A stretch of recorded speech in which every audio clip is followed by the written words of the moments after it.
Hey, Magic fans, welcome back. This is your captain speaking here on Captain Clyde's MTG.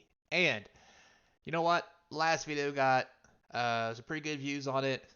Seemed to be very relatively popular here lately, even during the holidays, which I thought was kind of weird. But I even had some people even contact me, my friends I talk to on a regular basis. We started talking about the Pauper format for the Decathlon, and I went over how to win with the White Winnie deck, and that was the deck that I did win with. See that video previously if you wish. But as we were talking, they're like, Clyde, there are other good Pauper decks. Yeah, you won with the White Weenie deck, but you did lose to other decks. And I was like, yeah, you're right, I did. But I also beat those decks too later on. But as a whole, I did notice that those decks did perform well, especially against the White Weenie deck. So what I decided was, you know what? Not everybody likes to do White Weenie, so I figured I'd take a moment before the Pauper event ends on the 4th and make you guys a quick video of other good Pauper decks for Arena that you could actually win the Decathlon with. And these are from my other friends or whatever who actually went the distance with these decks, and we talked about them. So all these decks, me or one of my friends have won the Decathlon with. Obviously, I won with White Weenie. That's in the previous video. Go check that out. But I figure I just do a quick coverage of some of the other decks that were doing well in the format. In case White Weenie's not your jam, why not have options, right? So before we get started, don't forget, I'm trying to get to 1,000 subscribers. So please sub up. And for those of you who already have, I appreciate you. And let's get into it. So we're going to start it out with the first deck here. It's a black-white deck, which, to be honest with you, the White Weenie deck really did struggle with this.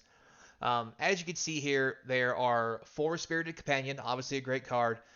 4 Corrupted Official, which actually is pretty good on a 2-drop basis because the discard does matter and it's still a body. The biggest drawback to this deck is there's no 1-drops. I think the one thing about this deck I might change is Disfigure, 1 black, -2/-2 till end of turn, is a great removal card in this current format, and I'd probably put 4 of those in. But in their place, what they're running is Defense Rate, which is 3 mana to destroy target non-flying creature. This is good because it's a kill-all, but I'd rather play just Murder. I know why they're playing this because it's a 2-color deck, but again, I think this figure might be a little better off. Or more murders. Obviously, they're doing less murders because of the 2-color theme. Gathering of Throng is really good. It's a 3/1 that lets you draw 3 other ones. It's like a free draw spell, honestly. So it's pretty good. But again, 3 mana. So this deck's a little on the higher side. It does have the Inspiring Seer, which is the 2/1 flyer. Lets you draw a card, gain life. There are 2 murders. Again, I think 4 might be better, along with the 4 disfigures. And if I did that, I might take out the Corrupted Court Official or a couple of them. They're only good at the beginning of the game.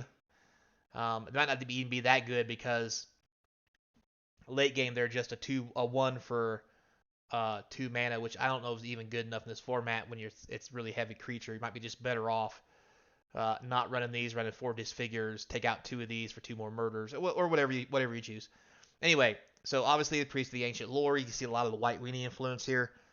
Again, 2/1, draw a card, gain life is great. Skeleton Archer is really good as the 4-drop. It's a 3/3, which kills anything in White Weenie, plus it deals 1 damage when it comes in. Everything in White Weenie's got 1 on the butt, and honestly, most of the formats got 1 on the butt, which means this is a 3/3 for 4 mana that kills a creature, which is amazing. The Phyrexian Warhorse is really good. You can sacrifice creatures to it, which is probably why these might not be that terrible. To make this bigger, plus if you kick it, when it comes in, you can make other things. But honestly, for 4 mana, if I wanted something, I think I'd probably do 4 Skeleton Archers if I really wanted to be this high on the curve. Scrapwork Cohort. Enters the battle. It's a 3/1 for 4. Enters the battlefield, gives you a 1/1 unearths for 3, which is a white and 2. This is probably good in lower amounts just because of it making extra things. And then, of course, Diagraph Horde.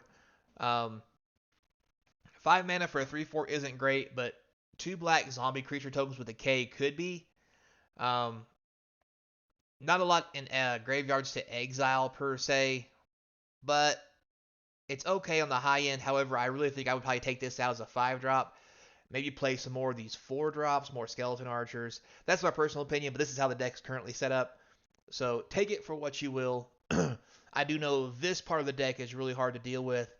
Currently in Arena, the faster you are, the better you are, and the better removal you have, the better you are. So something to think about.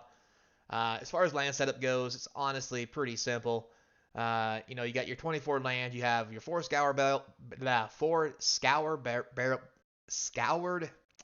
barons. There, I said it. I swear I'm not drunk. It's early. 1, 2, 3, 4, 5, 6, 7, 8, 9, 10, 11 swamps, and 1, 2, 3, 4, 5, 6, 7, 8, 9 plains. The reason for that mix, you notice that Murder has 2 black on it. Um, that's probably really the only reason. If you're going to go heavier with the Murders, you might want to add 1 more swamp maybe. However, the bad thing about this deck is the reason there's no 1-drops is because you want to scour barons on 1. Because it comes into play tapped. So there is that. This is a bit of a slower deck, but it is a good deck. And like I said, I did have trouble with it. However, I think the high-end stuff I might change up a little bit. All right, moving right along. Next we have, for you Gruul players out there, we have this monstrosity. This thing was really good. Ancestral Anger is a great 1-mana draw card. In the festivities, does 1 damage to all your opponent's creatures, which is basically a Wrath of God for everything in the format for 1 red. So, this red spell here is amazing. That's what makes this deck actually playable.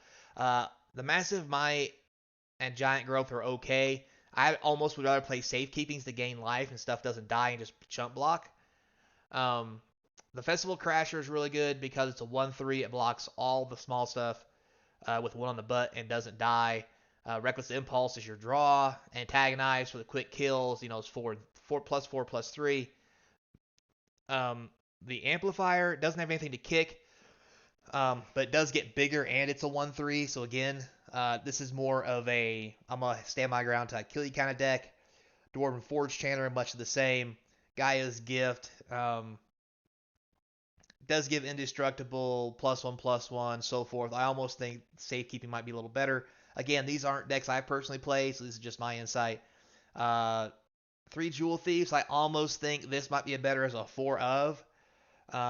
Just because 3/3 is really big in the format. But then again, you have all this other stuff, right? And who knows? If you do 4 of, you can actually kick this Amplifier sometimes and put something back in someone's hand when it's really problematic. And I'm going to be honest with you. The ability to do that is not hard. And if you're like, oh, well, the Amplifier, that would cost 5 mana. I was in the White Weenie deck spending 8 mana on 2 Unicorns to give all my stuff +1/+1 and Vigilance twice. Trust me, it'll happen for 3 mana. So, there may be some other stuff here you could also change as well, but this doesn't seem too terrible. And the fact your Ancestral Anger lets you draw cards, gives trample, pumps all your guys. It can win, but this is more of I'm going to hold back and hold you off, send in 1 creature at a time until I get enough of these pump creatures on the table to hit a couple Ancestral Angers, maybe a Reckless Impulse, pump the team to god-awful size, and then wipe the board with you. So, again, this deck's got a pretty even split as well. This one, though, does run Racer's Ridge and Rugged Highlands, so it runs 8. You could do that in a black deck as well, but I don't think there's any other black decks that are multi-lands because I don't think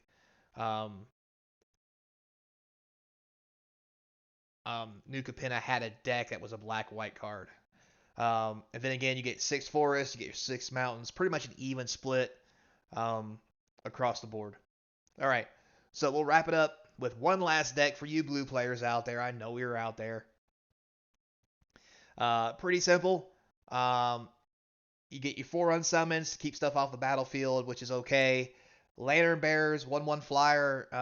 You can make something fly and give it +1/+1 from the graveyard. That's also good. Network Disruptor for 1. Taps the creatures, 1/1 flyer.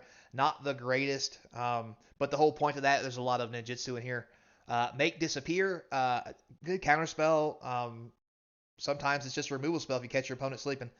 Moon Circuit Hacker again. That's one of the ninjutsu cards that when it comes in and deals damage to a player, you can draw a card, then discard. The specialist over here, I'm sorry, I'll go through all of them. The Cloud Kinseer is your 3 mana 2/1 flyer draw card. Doesn't gain you a life. It's not as cool as the white one, but it's basically the same thing. Winged Words, because all your stuff basically flies. Actually, all your stuff does fly. This is a 2 mana draw 2, which is amazing. The Moonsnare Specialist, when you hit somebody with this, you can bounce something back to their hand. That can be very aggravating, especially if you get tempo going to just start bouncing stuff back to their hands. You know, hit them with the disruptor. You know, lay the disruptor, tap their thing, hit them with one of these things, play another one in its place, make them pick it back up. Tons of weird stuff. Talus's Lookout is your 4 mana drop that gives you the 3/2 flyer. It does die, but when it dies, you get to look at the top 2 cards in your library, put one in your hand and one into the graveyard. It's pretty good for 4 mana. And then, of course, you get 4 Young Blue Dragons. This is another great card for this set out of Baldur's Gate. For a blue and 1, you can scry 1 and then draw a card, which is amazing for 2 mana. And for 5, it's a 3/3 flyer. Trust me, you'll get to 5 mana. And trust me, you're never going to just go, I'm just going to play this for 5. No, you're going to draw a card early game probably. Scry 1, set your deck up, and then lay your 3/3. The only drawback to this